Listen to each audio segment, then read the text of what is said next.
¿Cómo funciona Google? ¿Por qué unas páginas aparecen antes que otras en los resultados de búsqueda? ¿O qué debe tener una página web para resultar atractiva de cara al buscador? De todo esto vamos a hablar en el vídeo de hoy, así que permanece muy atento.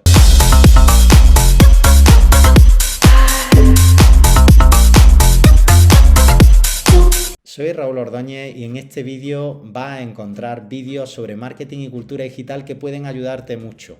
Así que creo que es un buen momento para que te suscribas y actives la campanita y así recibas todas las actualizaciones. En el vídeo de hoy vamos a hablar de Google, el todopoderoso de Internet que lleva cerca de 25 años entre nosotros. ¿Cuáles son los secretos de su éxito? ¿Qué factores hacen que una página web aparezca antes que otra en los resultados de búsqueda?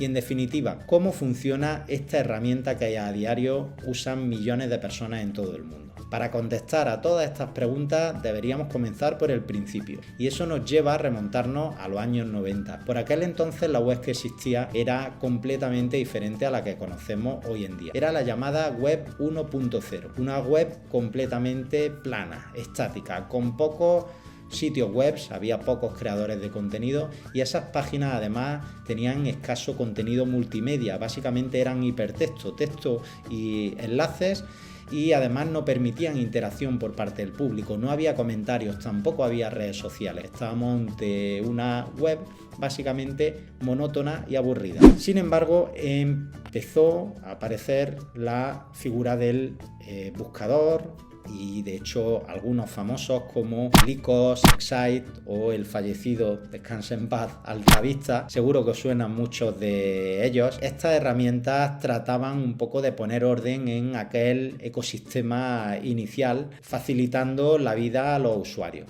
para que en lugar de que tuvieses que teclear la dirección de un sitio web, pues pudieras buscar algún término en estos buscadores que clasificaban las webs según su contenido y de esta forma podías encontrarla de forma un poquito más rápida. Sin embargo, el problema de estos buscadores que inicialmente existían es que no terminaban de hacer su trabajo bien. Eran lentos o directamente pues no presentaban los resultados más adecuados para los usuarios. Fue entonces cuando, hacia el año 1997, dos estudiantes de la Universidad de Stanford en California, Palo Alto, Silicon Valley, ese lugar de los sueños donde han nacido los grandes proyectos tecnológicos, desarrollaban su proyecto de final de carrera.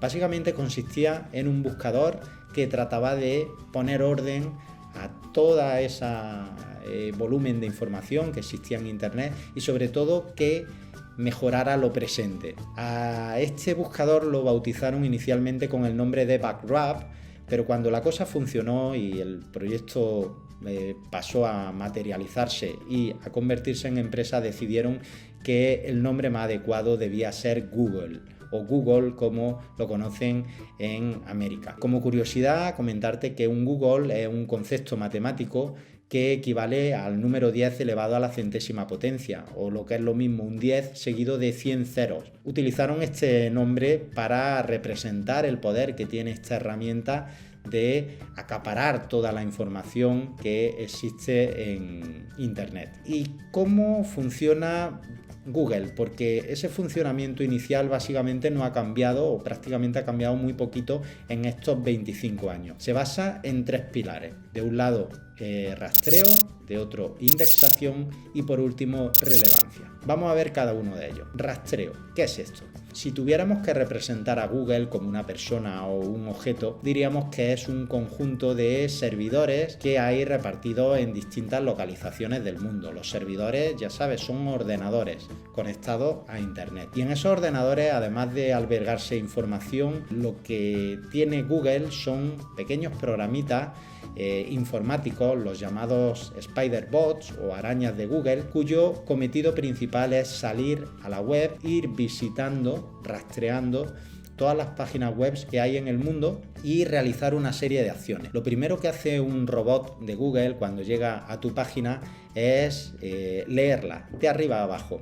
No la lee exactamente como lo leemos los humanos, sino básicamente lo que rastrea o lo que lee es el código fuente.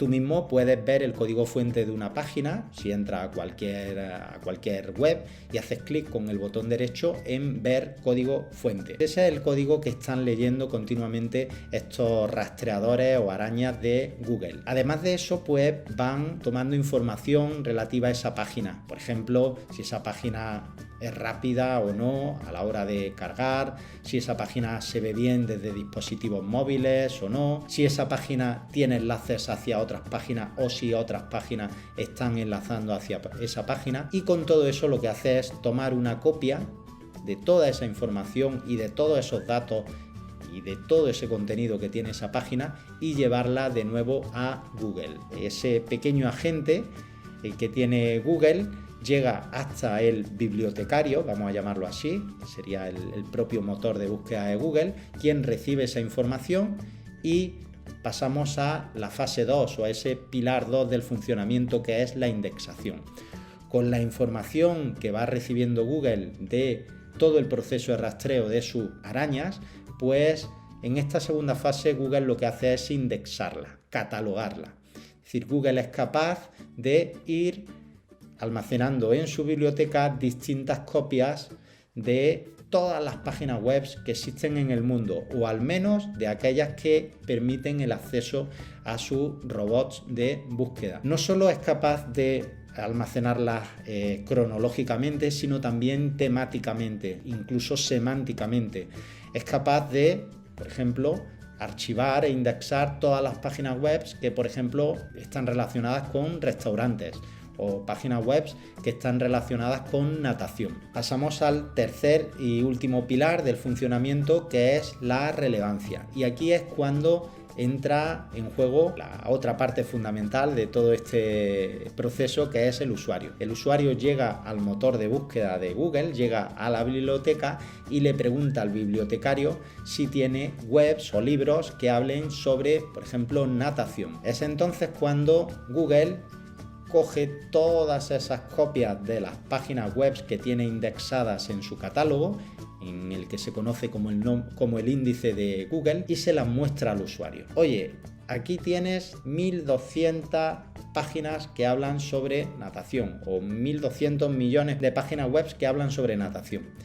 Y es que además yo soy capaz de ordenártelas según aquellas que yo considero que puedan ser más interesantes para ti. Y este es un matiz importante, porque al principio Google básicamente ofrecía la misma información a todos los usuarios, pero con el tiempo ese algoritmo de búsqueda ha ido mejorando para adaptarse a la intención de búsqueda del usuario, del modo que los resultados que encuentra una persona pueden ser completamente distintos, sensiblemente distintos a los que encuentra otra persona para el mismo término de búsqueda. De hecho, Google tiene en cuenta factores como, por ejemplo, tu historial de búsqueda, tu localización, el dispositivo desde el que estás buscando o incluso la hora a la que buscas. De hecho, te animo a que hagas un pequeño experimento.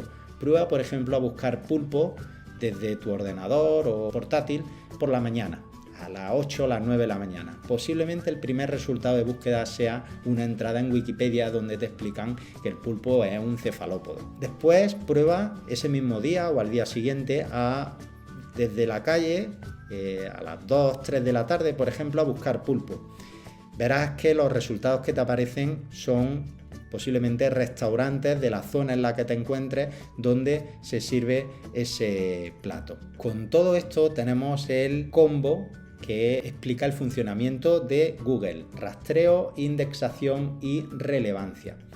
Y es precisamente en este tercer y último punto, la relevancia, donde se centra el SEO. El SEO es una disciplina, son las siglas de Search Engine Optimization, que está dentro del marketing digital y que trata de promover una serie de técnicas y recomendaciones para que una página web resulte atractiva de cara a esos rastreadores de Google y en definitiva de cara a Google. El SEO tiene en cuenta un montón de factores que para Google son importantes a la hora de estar en su índice de búsqueda y sobre todo estar bien situado. En otro vídeo hablaremos del SEO, de cuáles son las diferentes partes que tiene y sobre todo qué puedes hacer para mejorar la visibilidad de tu página web en internet.